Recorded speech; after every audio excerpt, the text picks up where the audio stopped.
ফুলকবিৰে বনোৱা খুবেই সোৱাদ ভৰা ব্যঞ্জনখন আজি দুপৰীয়াৰ জুতিত আছিলে। আৰু প্ৰথমতে মই ফুলকবিখিনি ডাঙৰ ডাঙৰকৈ কাটি লৈছিলোঁ আৰু অকণমান নিমখ দি এইখিনি সিজাবলৈ দিলোঁ।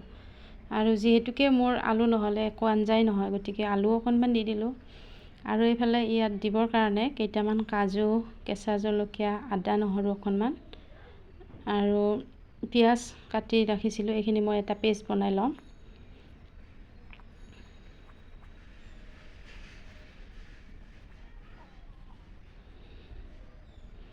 আৰু এইফালে মোৰ ফুলকবিখিনি সিজিছে ধুনীয়াকৈ আৰু প্ৰায় 50% মই সেইখিনি সিজাই ল'লোঁ। যিহেতুকে আকৌ ভাজিব আছে, গতিকে একেবাৰে সম্পূৰ্ণকৈ মই সিজোৱা নাই আৰু ফুলকবিখিনি ভাঙি যাব যে। আৰু এইফালে মই অকণমান দৈ লৈছিলোঁ আৰু দৈৰ মখাখিনি যাতে নাইকিয়া হৈ যায় একেবাৰে ধুনীয়াকৈ ফেটি ল'লোঁ। আৰু ইয়াত বেলেঞ্চৰ কাৰণে মই অকণমান চেনি আৰু অকণমান জিৰাৰ গুড়া, এইখিনি মছলা আৰু জলকীয়াৰ গুড়া আৰু অকণমান গৰম মছলা, আৰু এইখিনি এতিয়া মই খুব ধুনীয়াকৈ মিহিকৈ ফেটি ল'ম। আৰু এইখিনি ফেটি লৈ এইফালে গেছত কেৰাহী গৰম হ'বলৈ দিছিলোঁ আৰু গৰম হোৱাৰ লগে লগে মই এইফালে তেল দি দিলোঁ। আৰু মই এই আঞ্জাখন বনাবৰ কাৰণে ৰিফাইন অইল ব্যৱহাৰ কৰিছোঁ। আপোনালোকে মিঠাতেলতো বনাব পাৰে আৰু খুবেই বেছি সোৱাদ লগা হয়। আৰু এতিয়া মই ফুলকবিখিনি ধুনীয়াকৈ ভাজি ল'ম।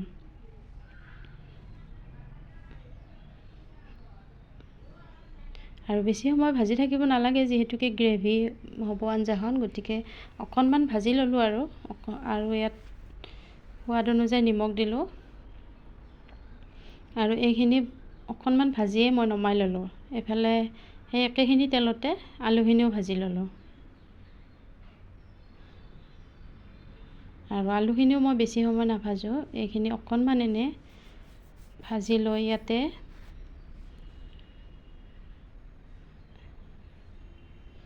আৰু মই আলুখিনি নমাই নল'লোঁ আৰু তাতে সেই একেখিনি তেলতে মই মছলাখিনি দিলোঁ।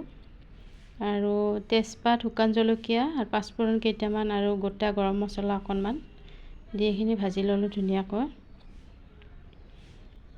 আৰু এতিয়া সেই মছলাৰ পেষ্টটো, কাজু, আদা নহৰু পেষ্টটো মই ঢালি দিলোঁ প্ৰথমতে। যিহেতুকে আদা নহৰু কেঁচা গোন্ধটো নোযোৱালৈকে এইখিনি ভাজিব লাগিব, গতিকে এইখিনি অকণমান সময় মই লাৰি থাকিলোঁ।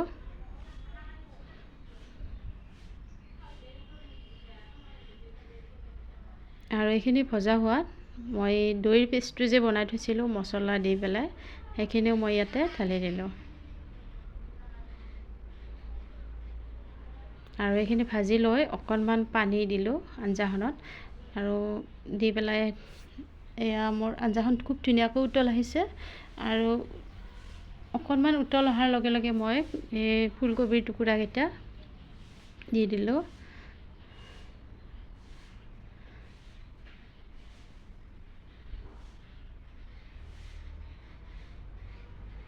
আৰু বেছি সময় ৰাখিব নালাগে, হৈয়ে গৈছে আঞ্জাখন। আৰু নমোৱাৰ আগত মই অকণমান কচুৰি মেথি দিলোঁ। আৰু আপোনালোকে যদি এনেদৰে কোনোদিন ট্ৰাই কৰা নাই, এবাৰ নিশ্চয় ট্ৰাই কৰিব আৰু মোক কমেণ্ট কৰি জনাবলৈ নাপাহৰিব কেনেকুৱা হৈছে খাবলৈ। আৰু একেবাৰে শেষত মই 1 চামুচ ঘি দি দিলোঁ। আৰু আজি দুপৰীয়া বেলেগ একো বনোৱা নাছিলোঁ, এই আঞ্জাখনেৰে খুব তৃপ্তি ভৰাই ভাত সাজ খালোঁ আৰু খুব বেছি সোৱাদ লগা হৈছিলে। আৰু এনেদৰে ৰুটিৰ লগতো বনাই খাব পাৰি কেতিয়াবা।